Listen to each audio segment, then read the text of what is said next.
Y si te dijera que bajo la tierra que pisamos, entre raíces, ruinas y cenizas, duerme un conocimiento que alguna vez fue capaz de predecir eclipses, hablar con los dioses y organizar una civilización sin usar la rueda, el hierro o animales de carga.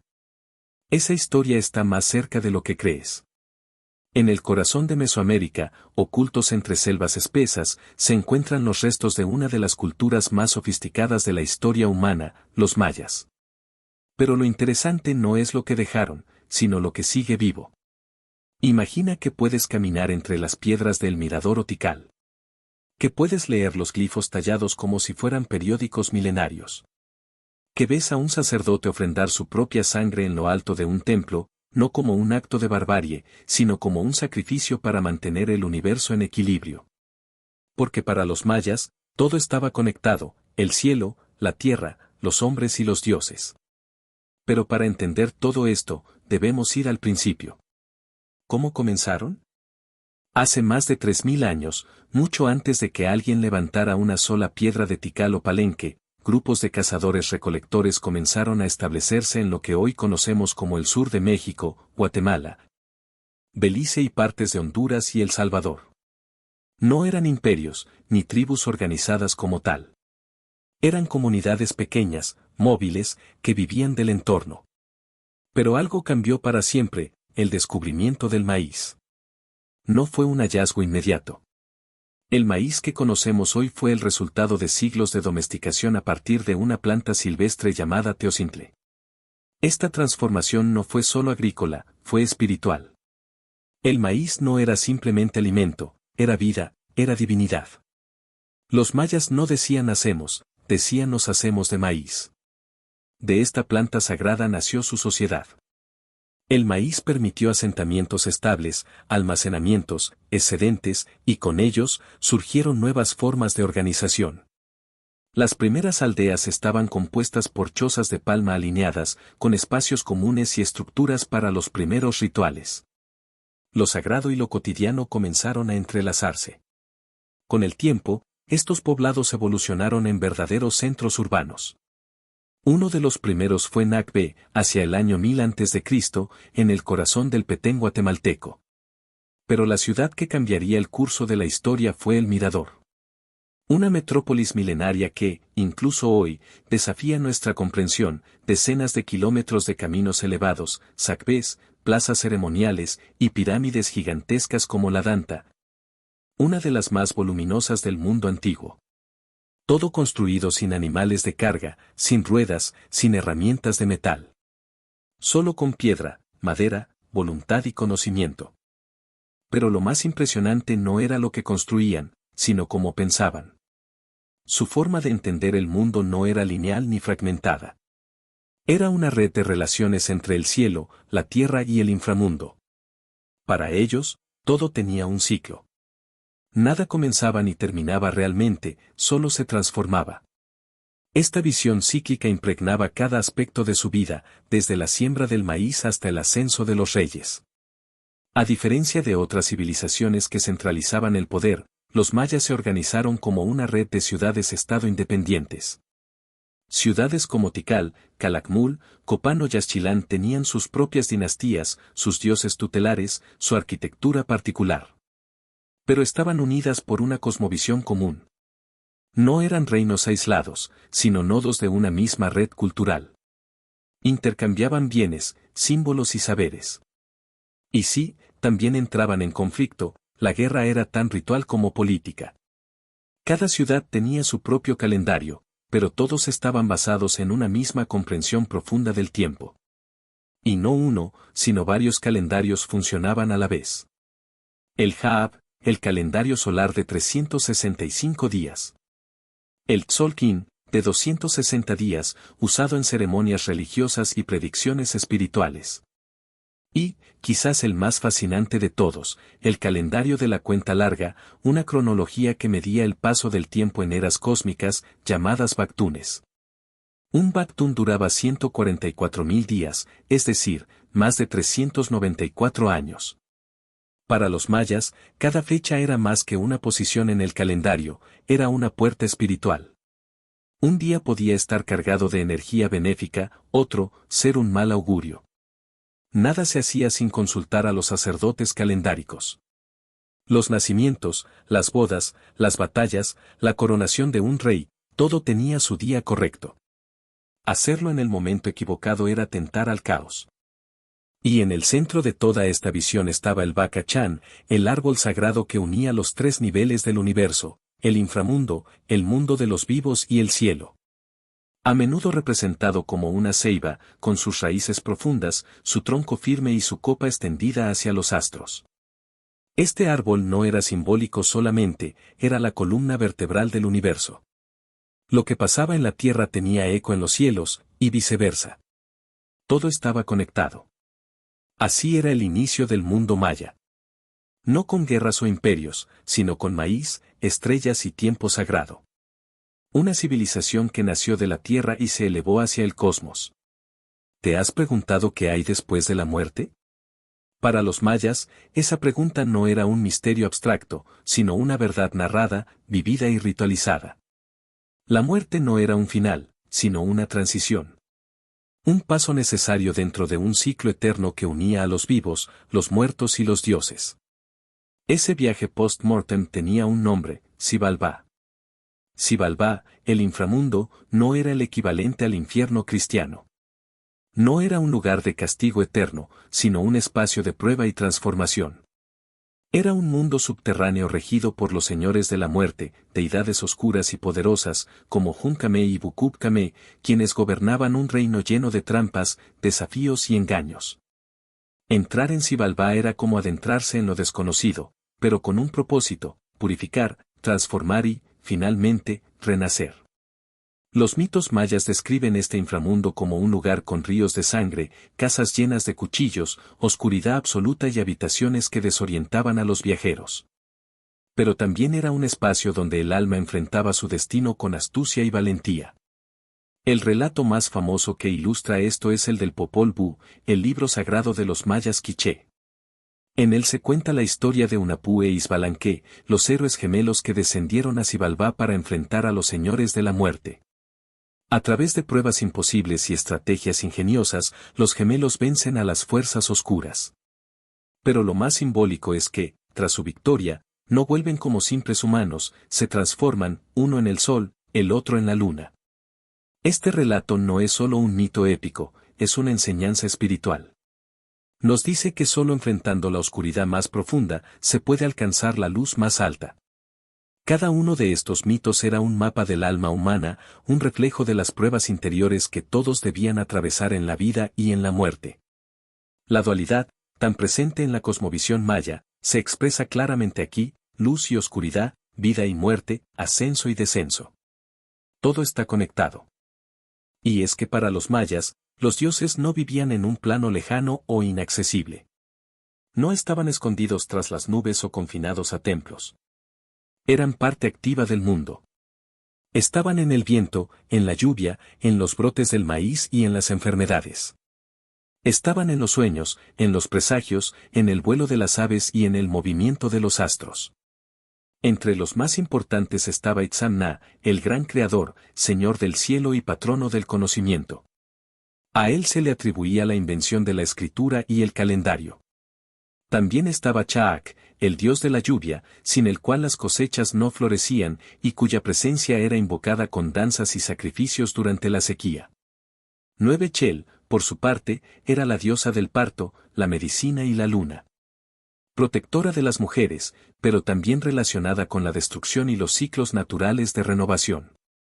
Estas deidades no eran figuras inamovibles.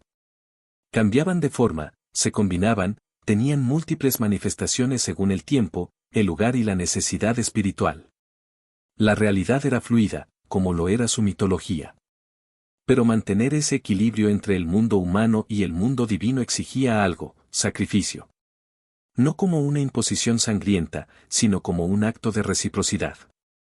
Los dioses daban vida, daban lluvia, daban destino, y a cambio, el ser humano ofrecía su esencia más pura, la sangre. La sangre era energía vital, un vínculo directo con el corazón del universo. Derramar sangre no era violencia, era ofrenda. Por eso, los nobles y sacerdotes practicaban autosacrificios. Perforaban sus lenguas, sus orejas o incluso sus genitales, recogiendo la sangre en papeles rituales que luego eran quemados para que el humo llevara la esencia al mundo de los dioses. Estos actos eran públicos, solemnes, a veces acompañados de música, danza e incienso. Eran ceremonias exactas que solo se realizaban en fechas cuidadosamente elegidas por el calendario sagrado. En ocasiones especiales, también se hacían sacrificios humanos.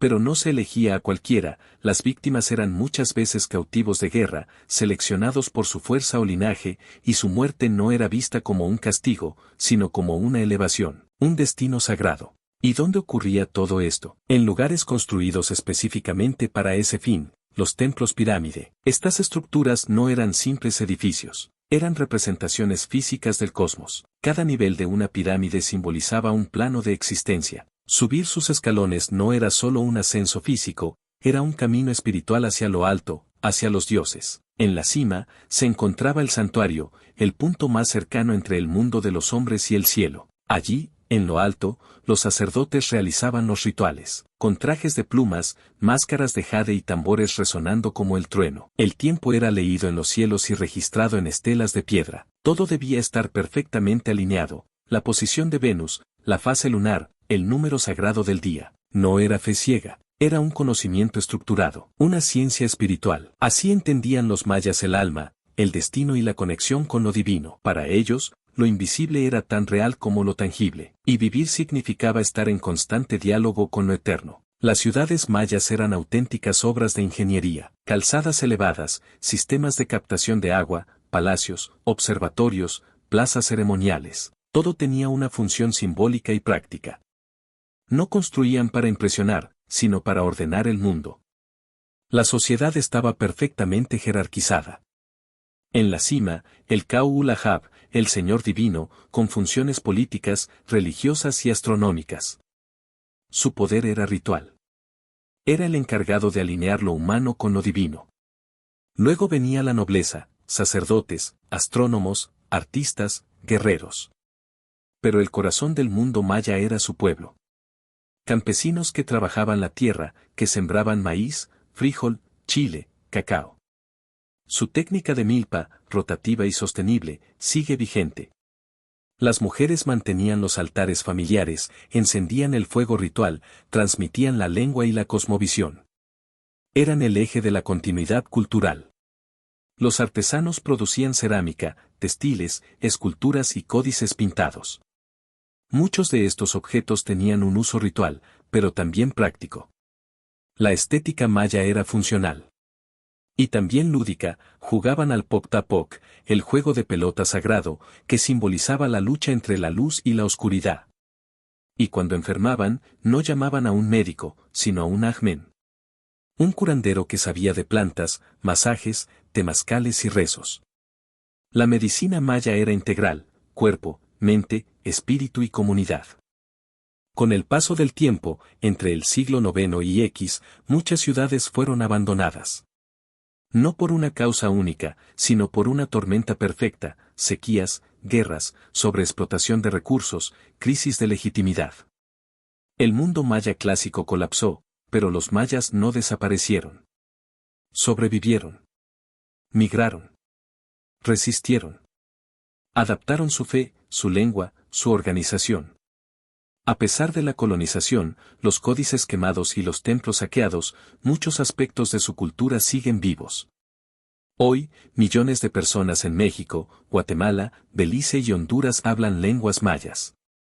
Siguen consultando los calendarios, hacen ceremonias al maíz y ven el tiempo como un ciclo, no como una línea. La cultura maya no es el pasado. Es el presente. Pero ¿cómo fue posible que una civilización tan avanzada naciera en un entorno tan hostil? La respuesta está en su capacidad para observar, adaptarse y organizar su mundo a partir de lo que la naturaleza les ofrecía. Los mayas no domesticaron solo la tierra, domesticaron el tiempo. Y lo hicieron con una precisión que, incluso hoy, nos desconcierta.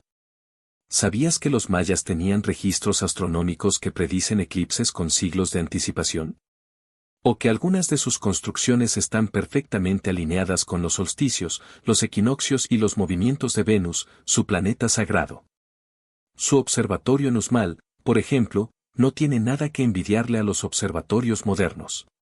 Sin telescopios, sin electricidad, solo con la paciencia y el cielo como maestro. Eran ingenieros del tiempo, guardianes del cosmos. Cada movimiento de los cuerpos celestes era una señal que leía una élite preparada. La clase sacerdotal estudiaba durante años antes de poder interpretar correctamente el calendario. Una mala lectura podía significar catástrofe. Un eclipse mal previsto podía verse como un signo de debilidad del gobernante. Porque para los mayas, el poder no era político, era cósmico. Y eso nos lleva a algo más profundo. Los mayas no separaban la ciencia de la espiritualidad. Para ellos, todo conocimiento era sagrado. No existía la división entre religión y astronomía, entre arte y matemática. El universo era uno solo, y entenderlo significaba mantener el equilibrio. Vivían en un mundo de símbolos. Cada color, cada número, cada animal tenía una carga espiritual. El jaguar, por ejemplo, representaba el inframundo y la fuerza nocturna. El colibrí era el mensajero de los dioses. Nada era arbitrario. Pero no todo era paz y contemplación. Las guerras eran comunes, pero no eran como las conocemos hoy. Eran rituales también. Tomar prisioneros era una forma de alimentar a los dioses con sacrificios y demostrar que el gobernante seguía en contacto con el orden cósmico. Las guerras también eran una forma de reafirmar jerarquías, de marcar territorios sagrados y renovar el poder dinástico. ¿Y los códices? Ahí estaba su memoria. Libros hechos de corteza de higuera, pintados con pigmentos naturales, que contenían conocimiento astronómico, rituales, medicina, historia dinástica. De cientos que existieron, solo 4 sobrevivieron a la conquista. Los demás fueron quemados por misioneros que no entendieron que estaban destruyendo siglos de sabiduría. Aún así, la memoria sobrevivió. Porque los mayas siempre supieron que el verdadero conocimiento no se guarda solo en los libros, sino en la lengua, en los rituales, en las prácticas diarias. Y por eso, incluso después del colapso de las grandes ciudades, los calendarios siguieron marcando el tiempo en las comunidades, los rezos siguieron invocando a los dioses del maíz. Y los sueños siguieron siendo guías espirituales. Hoy, en los altos de Chiapas, en las selvas del Petén o en las comunidades yucatecas, la lengua maya se escucha en los mercados, en las ceremonias, en las escuelas. A veces mezclada con el español, a veces con fuerza renovada, pero siempre viva. Porque ser maya no es algo del pasado, es una identidad que resiste. ¿Y qué lecciones nos deja todo esto? Que el ser humano no necesita hierro para construir grandeza. Que el tiempo puede vivirse como un ciclo y no como una carrera. Que el conocimiento puede ser espiritual y científico a la vez. Que una civilización no muere mientras su lengua se hable, mientras su maíz se siembre, mientras sus hijos recuerden. La civilización maya no fue un milagro ni un misterio inexplicable. Fue el resultado de miles de años de adaptación, observación, fe, arte y resistencia. Fue, y sigue siendo, una forma profunda de habitar el mundo. Y si alguna vez caminas entre las piedras de Copán o los templos de Palenque, si alguna vez ves amanecer sobre Chichén Itzá en un equinoccio, tal vez no veas solo ruinas. Tal vez sientas que debajo de tus pies hay una historia que aún late. Porque los mayas no fueron vencidos. Solo cambiaron de forma. Y ahora, al final de este viaje, solo queda una pregunta. ¿Escuchamos realmente las voces del pasado, o seguimos creyendo que la historia termina cuando se escriben los libros? Con eso dicho, gracias por ver y hasta la próxima. Y es importante decirlo, no fueron una civilización muerta, sino una que sigue luchando por ser reconocida. No necesitan ser recordados. Necesitan ser escuchados. Con eso dicho, gracias por ver y hasta la próxima.